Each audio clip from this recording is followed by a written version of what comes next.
Your mind too. Nigerian.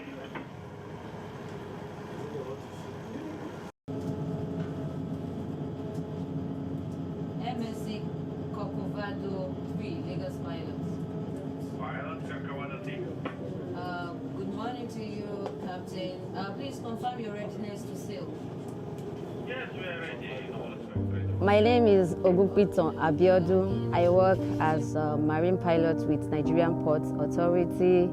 I was employed on the 2nd of December 2005. My function as a pilot is to safely navigate vessels in and out of Nigerian waters.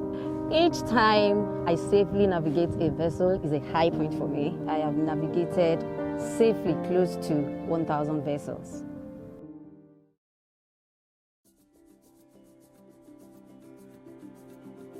Organizations that get ahead and remain relevant place very high premium on human resources.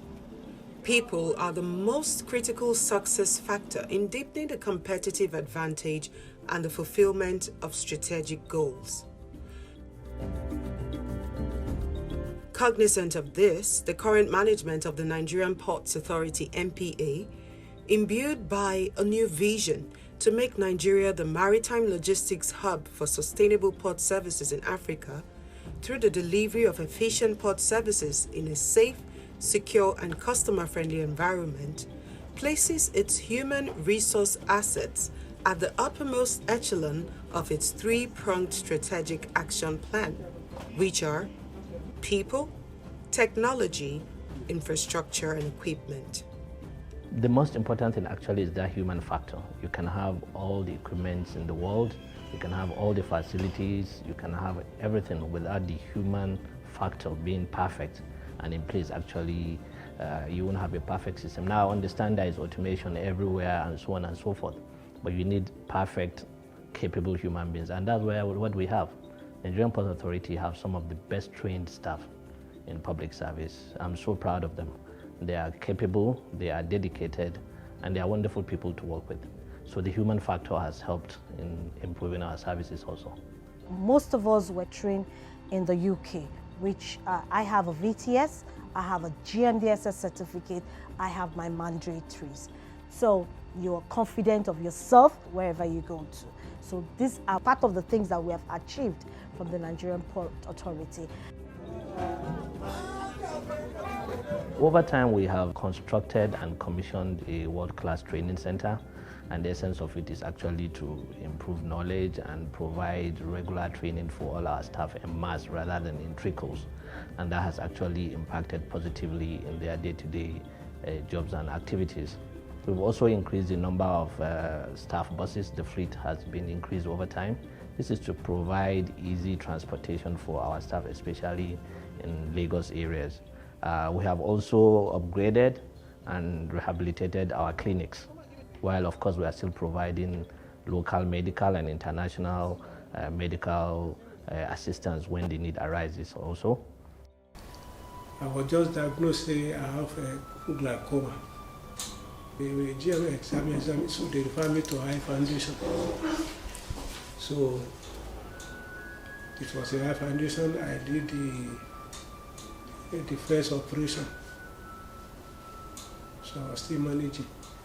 And I'm still doing my work fine, but the thing keep dwindling, keep reducing. Later, they still press for me that I should be taken abroad. Can't even find the right word, or you know what to say. Big thank you to the entire management of Nigeria Port Authority under the visionary leadership of our managing director. So I'm happy and I thank the authority. We have also gone ahead to reconstruct and rehabilitate virtually all the staff administrative and sports facilities. This is in order to provide a conducive working environment.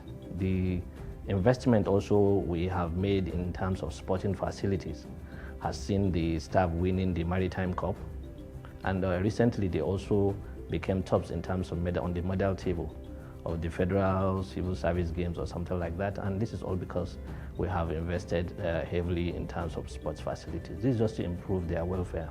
When it comes to their allowances and salaries and other things, I need not say much about that, but the staff can attest that we are doing so much on that, and I'm sure they're all happy now. One long blast, please. One long blast. Understanding technology as the linchpin of port efficiency, the Nigerian Ports Authority has focused on the update of port system automation and collaboration with the International Maritime Organization (IMO) for sustainability and the deployment of the Port Community System (PCS). This has resulted in the rehabilitation of Apapa and Tinkan control towers, award of contract for the deployment of vessel tracking system (VTS), automation of collections, automation of traffic management.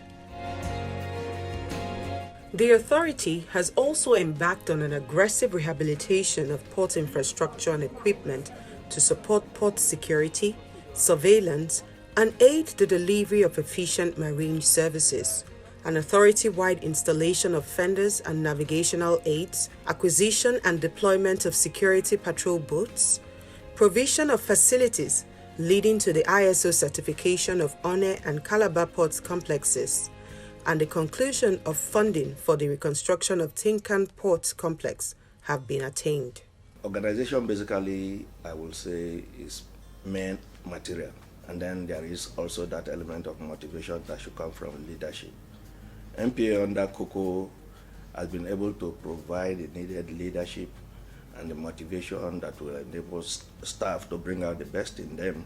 Marine and operation is the art of port operation. We have been able to deploy marine crafts like pilot cutters, like the tugboats that will enable them perform.